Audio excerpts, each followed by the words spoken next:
Hola, ¿qué tal? Yo soy Pachi y esta es la segunda parte de mi resumen de lecturas de octubre.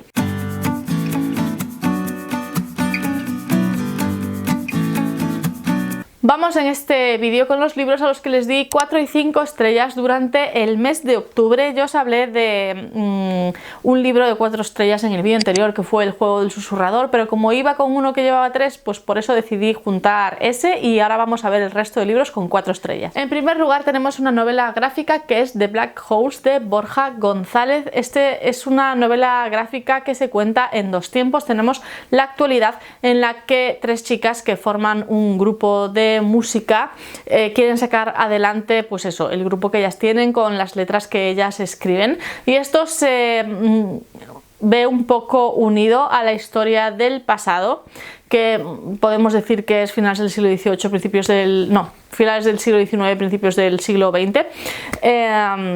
Y es una historia gótica de fantasmas y espíritus que también tiene que ver con una escritora, por eso se une con la escritura de las canciones en la época actual, y tiene que ver eso con espíritus y dejar la impronta de un fallecimiento en el mundo real, por así decir. Tengo que decir que mi favorita fue la parte del pasado, esa parte un poco más gótica de la historia, fue la que más me cautivó a mí, por la que se lleva las 4 estrellas. Luego le di 4 estrellas a Balada de pájaros, cantores y serpientes de Susan Collins, traducido por Pilar Ramírez Tello. Este libro es la precuela de los Juegos del Hambre, que nos cuenta la historia de cómo el presidente Snow llegó a ser el presidente Snow. Bueno, no tanto, más bien nos habla de sus años de universidad y cómo vive él en un Capitolio que acaba de salir de la guerra. Estamos en los 10º Juegos del Hambre y empieza aquí lo que conocemos como los Juegos del Hambre propiamente dicho, cuando empiezan los mentores, cuando empiezan las apuestas, cuando empiezan a poder mandarle cosas a la arena a los participantes de los juegos, y vemos eso, un poco cómo surge el personaje de Snow. A ver, le he dado 4 estrellas, pero es verdad que he tenido mis más y mis menos con este libro. Hay una parte que es la del Capitolio que me ha gustado mucho, pero luego tenemos una parte que es fuera del Capitolio que se me ha hecho un poco más lenta, aburrida y un poco innecesaria. Quizás si hubiera dividido el libro en 2 partes lo hubiera entendido un poco mejor, porque hubieras tenido como un corte más razonable entre las 2 partes, como eso, un punto y aparte, no un punto y seguido. Creo que se hubiera quedado mejor. O si hubiera sido todo más corto, pero es un libro muy largo y entonces se hace como demasiado. Además, os tengo que decir que tengo un problema con el final, y es que me parece que toma la salida de los cobardes la autora en este final, porque insinúa algo que ni te confirma ni te desmiente. Entonces, a mí eso no me gusta. Yo sé que hay gente a la que le gusta eso de, bueno, que el lector decida si quiere que esto signifique A o que esto signifique B. A mí no me gusta. Yo quiero que tú seas valiente y me des un final. Entonces yo a lo mejor no estoy de acuerdo con ese final y hubiera preferido la otra opción, pero no me quedo con la duda. Es que a mí esto de quedarme con la duda de no es un final totalmente abierto, pero sí que te insinúa una cosa que no sabes, pues es que a mí eso no me gusta. Entonces yo me he quedado con ese sabor agridulce, porque claro, es que encima es el final. O sea, a mí no me puedes dar ese final templado. O sea, yo quiero que me des el final con las decisiones tomadas por ti, no que las tenga que tomar yo. Luego os tengo que decir que el personaje de Snow me ha gustado mucho. Me parece que está muy bien plasmado la dualidad de la cara que él muestra a cómo él es por dentro. Vemos completamente lógica la evolución que él tiene hacia la tiranía que vemos en los libros de los Juegos del Hambre, y vamos entendiendo también a lo mejor un poco de sus relaciones personales. Y no sé, a mí sí me gustó conocer esa parte, ya os digo que fue mi parte favorita, la del Capitolio. Y deciros también que ya hemos visto la adaptación a película por primera vez en muchísimo tiempo. Nos hemos ido al cine, Oscar y yo, solos a ver una película para adultos y bueno, me parece que está bastante bien adaptada, pero este conflicto que yo os digo que tengo con el final, en la película lo obvian, ¿vale? Esta insinuación que la autora hace no aparece en la película, así que no me resolvió la duda, porque yo decía, bueno, a lo mejor en la película se mojan hacia un lado o hacia el otro. No, en la película no. Entonces no me sirvió para eso, pero bueno, es una película que en general a mí sí me gustó. Después me escuché en audiolibro With the Fire on High de Elizabeth Acevedo, que en castellano está traducido como El ingrediente secreto de Emony Santiago. Le he dado 4 estrellas que me parecen un poco generosas, pero realmente yo cuando acabé el libro me quedé con buen sabor de boca en general, aunque con unos detalles que me tiraron un poco para atrás. Os cuento, este es un libro de juvenil. Nos encontramos con Emony Santiago, que es una chica latina que vive en Nueva York, creo que es, y sí, y ella está en el último año del instituto, o va a entrar en el último año del instituto, y tiene que escoger qué va a hacer con su vida. Es decir, ella tiene una hija pequeña, es madre adolescente, su abuela le ayuda a cuidar de la niña. A ella le encanta cocinar, es como que tiene un don para la cocina, y entonces en su instituto van a hacer una nueva clase de cocina. Y todo el mundo piensa que ella se va a meter ahí directa, porque es como que todo el mundo sabe que le gusta mucho cocinar y como que su vida tiene que dirigirse hacia ahí. Pero ¿qué pasa? Que esa asignatura implica un viaje a España precisamente, como eso, viaje de estudios, y como ella tiene a la niña, pues no está muy segura de poder ir, ni si va a poder tener el dinero, porque obviamente no tiene mucho dinero su abuela y ella, para además cuidar de la niña y todo eso. Entonces, bueno, ella es una persona muy centrada, tiene muy claro lo que quiere en la vida, lo que no quiere. Al final se decide por ir a esta clase, y en esa clase, ¿qué pasa? Pues que conoce a un chico nuevo del instituto, que claro, obviamente ella al principio no quiere tener nada que ver con él, porque desde que se quedó embarazada siendo adolescente, pues es como que tíos no, gracias. Y entonces, bueno, a partir de ahí todo lo demás, ¿vale? A ver, obviamente no es una historia que te vaya a cambiar la vida, pero sí que es una historia que a mí me conmovió en ciertos aspectos. Habla mucho de la raza, porque ella, a ver, yo he dicho que es latina, pero realmente ella es interracial.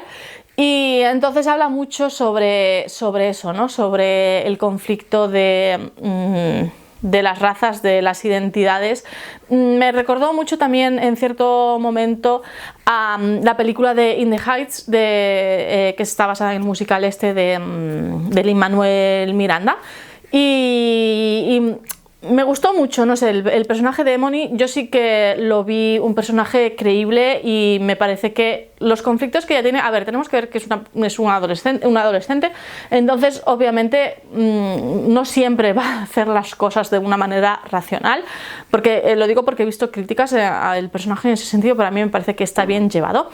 Cosas que me chirriaron, pues que cuando ella viaja a España, un libro que está tan centrado en los sabores, en las recetas y eso, que están muy presentes a lo largo de todo el libro, falla estrepitosamente al ambientarlo aquí y decir cosas como que la paella con chorizo es un plato habitual en los domingos de Andalucía, y yo me quedé como...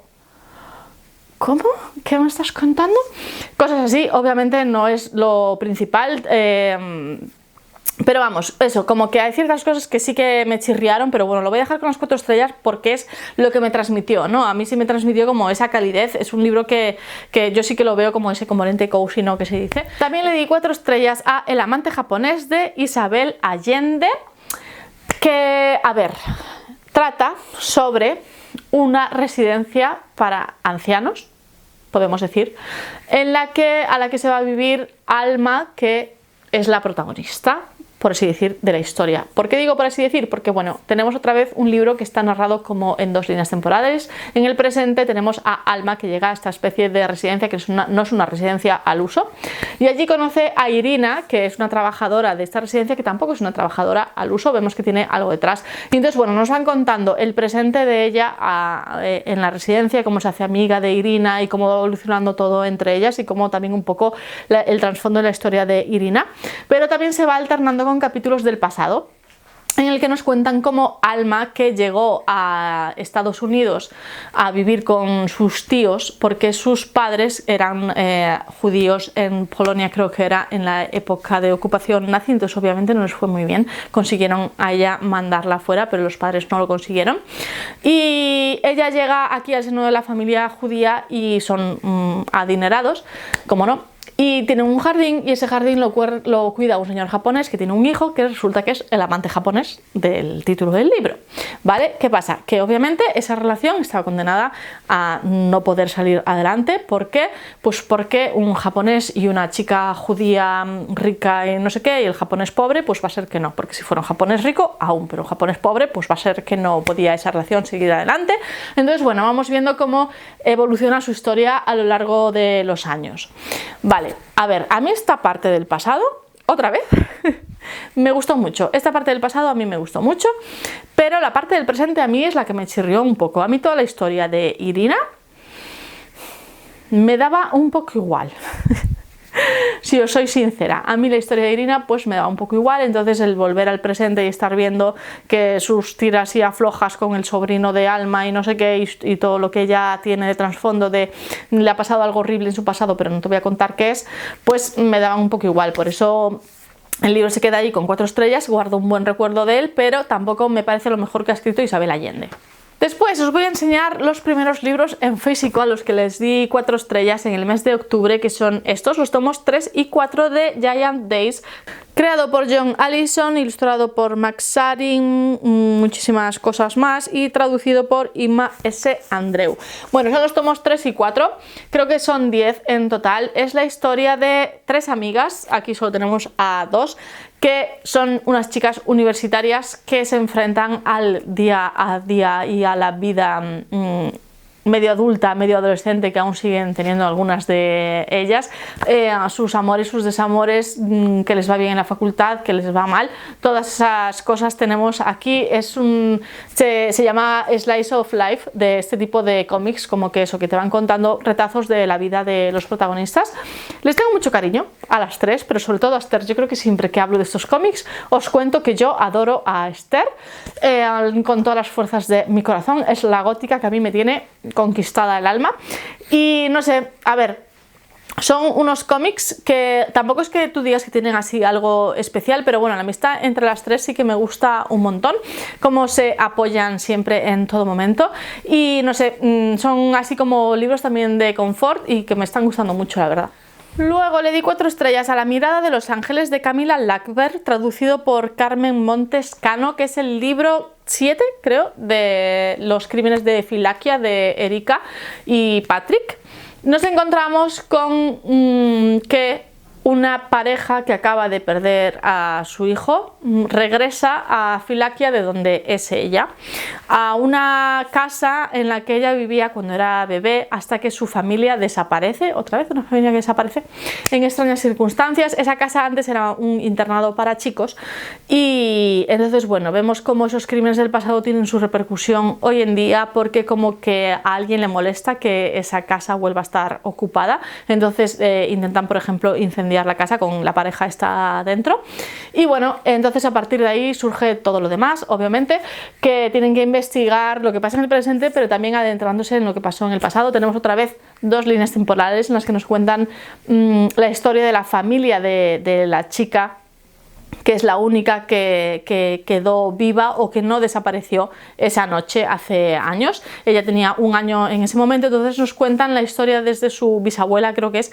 hasta llegar a ella, y cómo todas están vinculadas un poco con esa casa en la que desaparecieron esas personas. También nos van contando qué es lo que pasó con los chicos que estaban en el internado en ese momento, porque esto ocurrió en unas vacaciones. Entonces la mayoría de los chicos no estaban en el colegio, pero había 4, creo que son 4 o 5, que sí que estaban.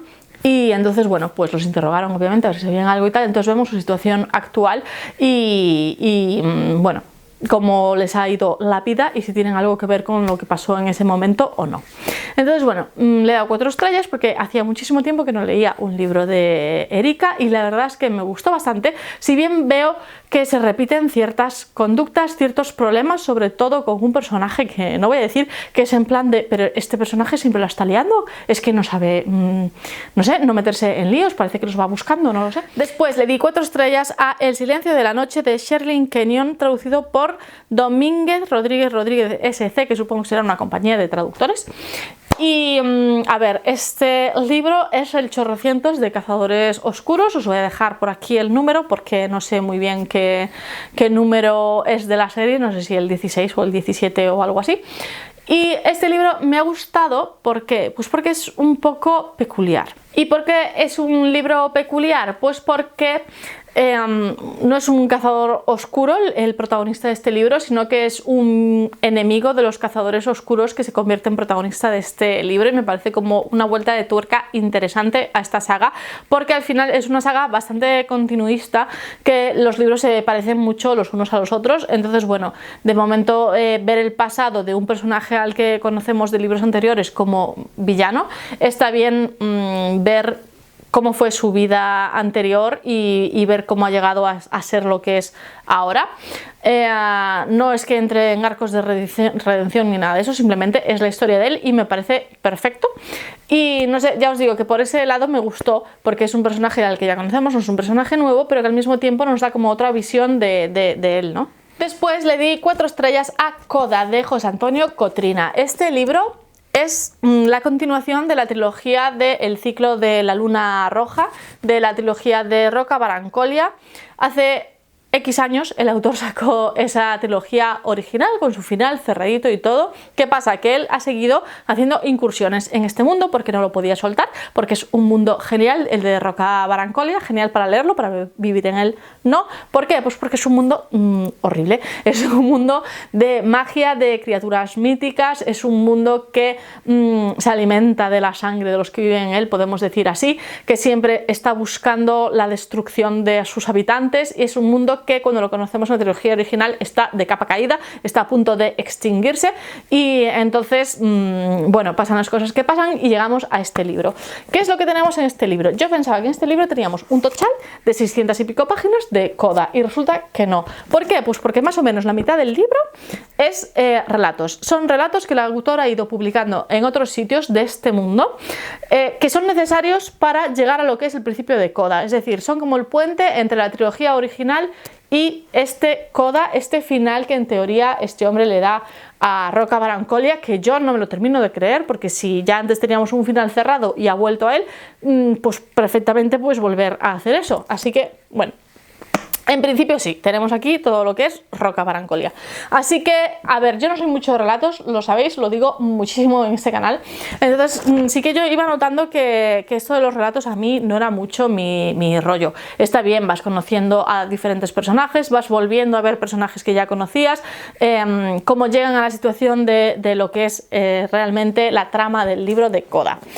Y luego, a ver, está el libro en sí. ¿Me ha gustado? Sí. ¿He echado en falta algo? También. ¿Por qué? Pues porque para mí Roca Barancolia son 5 estrellas, a mí le tengo muchísimo cariño, me gustan mucho sus personajes y cómo se desarrolla y todo.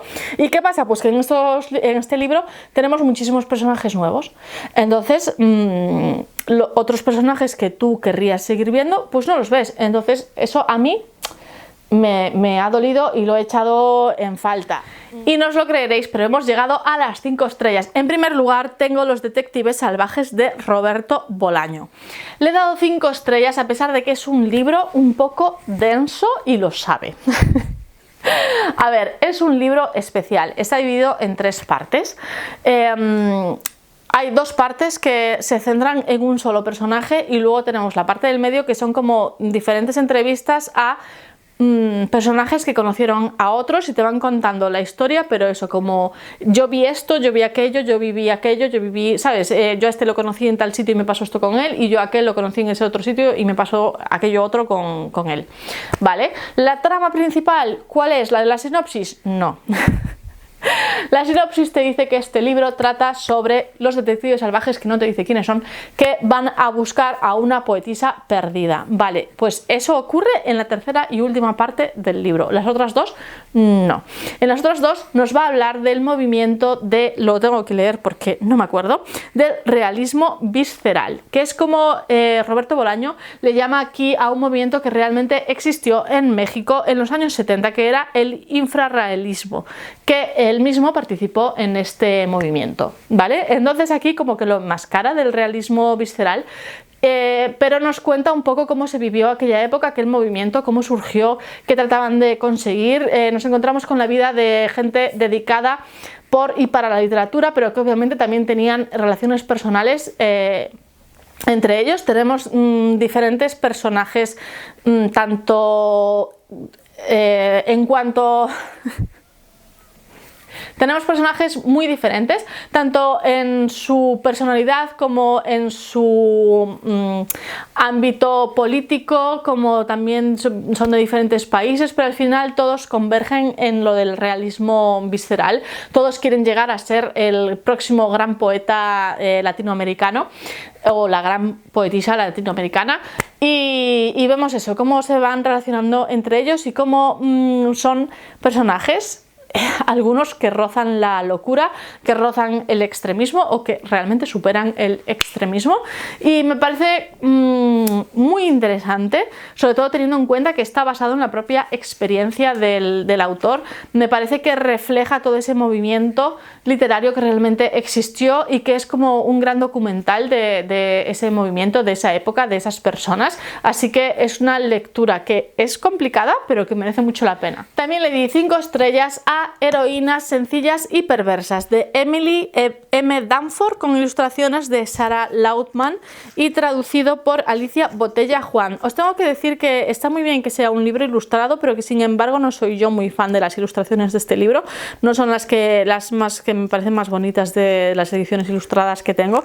Me parecen un poco emborronadas, podemos decir. A ver, es que estoy intentando buscaros una, no sé si se va a ver muy bien. No es que haya muchas tampoco, pero bueno, que no me parecen lo mejor que tiene este libro.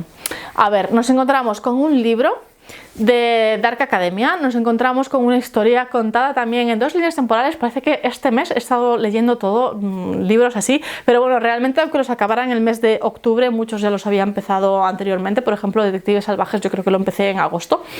Y... a ver, me centro en este libro. Tenemos 2 líneas temporales, ¿vale? Que realmente, bueno, vamos a llamarle el pasado y el presente. Todo empieza en una academia para chicas en el siglo XX, a principios del siglo XX, en la que tenemos a 2 protagonistas que se enamoran, chica-chica, con lo cual en aquella época obviamente eso era totalmente prohibido. ¿Y qué pasa? Pues que ellas mueren trágicamente en un ataque de avispas. Y estas avispas, que es una raza especial de avispas, la vamos a tener durante todo el libro, tanto en el pasado como en el presente. Tenemos que tiene un elemento sobrenatural este libro que yo no me esperaba y que le queda muy bien, y lo vamos a ver eso durante todo el libro. Tenemos en esto del siglo XIX sobre todo el componente que a mí me encanta del espiritismo. Creo que yo lo he comentado más veces en el canal, que me encantan ese tipo de escenas. Sabéis, en los otros cuando están, por ejemplo, eso, pues haciendo el espiritismo para contactar con los fantasmas y eso, a mí es que me encantan ese tipo de escenas, y en esa ambientación, además de principios del siglo XX, me gusta muchísimo.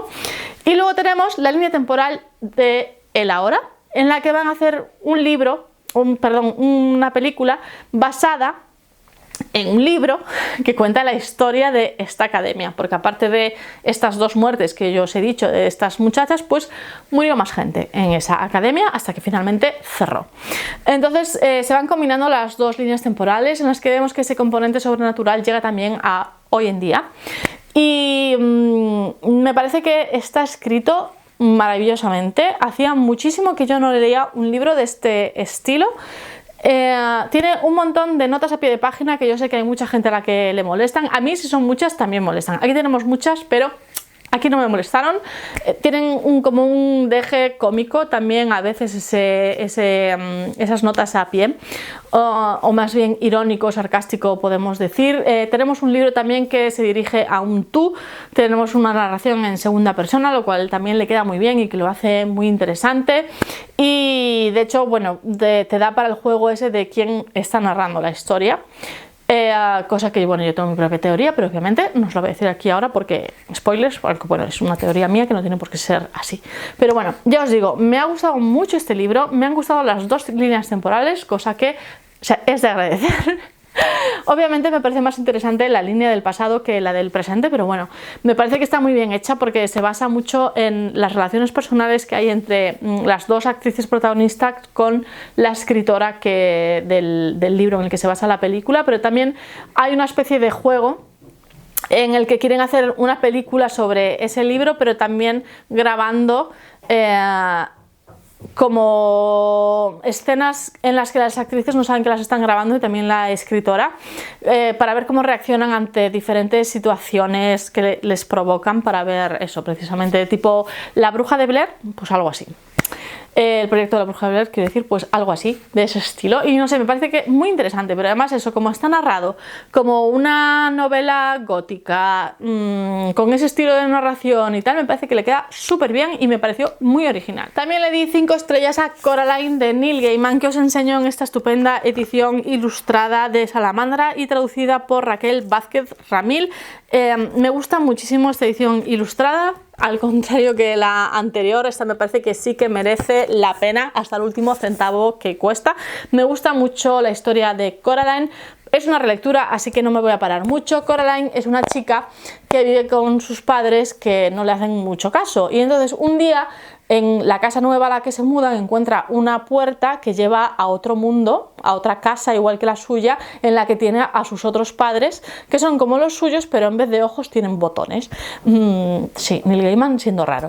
Y bueno, pues entonces obviamente esa otra madre quiere que ella se quede allí con ellos y cambiarle sus ojos por botones. Obviamente Coraline no está por la labor y tiene que ver cómo consigue volver a su casa y hacer que esos personajes oscuros no puedan venir a su mundo a por ella y a por todos los demás. Y vemos eso, cómo ella se tiene que enfrentar a este nuevo mundo. Me gusta mucho Coraline, ya os digo, la adaptación cinematográfica también me gustó bastante, y es que Neil Gaiman, yo soy fan. Y ya por último le di 5 estrellas a Todos los pájaros del cielo de Charlie Jane Anders, traducido por Natalia Cervera de la Torre. Aquí tenemos dos personajes principales. Tenemos a Lawrence, que es un chico geek. Él tira mucho por eso de la ciencia, de hacer proyectos científicos en su casa, como por ejemplo construirse su propia máquina temporal que hace retroceder un segundo. Y él es el componente de ciencia ficción. Y por otro lado tenemos a Patricia, que es una bruja, o por lo menos un árbol le dice un día que ella es una bruja, y ella pues bueno, pues se lo cree. Aunque luego le cuesta mucho volver a tener así como la magia en su vida. Entonces ella aporta la fantasía. ¿Qué pasa? Pues que en este mundo la fantasía y la ciencia ficción, o sea, la ciencia ficción y la ciencia están enfrentados. ¿Por qué? Pues porque la ciencia se carga al mundo en plan de máquinas que contaminan y esas cosas, y la magia está vinculada con la esencia de la tierra, por así decir, con la naturaleza, y quiere destruir lo que la ciencia quiere avanzar. Entonces, bueno, tenemos ahí el choque de estos dos mundos. Ellos dos se hacen amigos de pequeños y sin embargo, como veis, luego se distancian porque cada uno tira para un lado, que encima son como contrapuestos, ¿no? Y tenemos eso, la historia de ellos dos, de cómo se conocen. Al mismo tiempo tenemos a una persona que intenta matarlos, no sabemos por qué, ya desde que son pequeños. Y me ha parecido un libro súper interesante en la premisa, pero a mí lo que me ha conquistado y lo que ha hecho que le dé 5 estrellas han sido sus personajes. He sentido muchísima empatía por los personajes, por los dos. Son niños marginados y que además tampoco en su familia encuentran su lugar, por así decir. Entonces es como que te dan todavía más ganas de acogerlos, o por lo menos a mí me pasó eso con ellos. Les cogí muchísimo cariño, así que por eso les he dado 5 estrellas a este libro, que además es eso, es muy interesante, pero creo que el punto fuerte lo tiene en sus personajes. Y nada, hasta aquí este vídeo. Espero que te haya gustado, si es que has conseguido llegar hasta el final, y nos vemos en el próximo. Un saludo.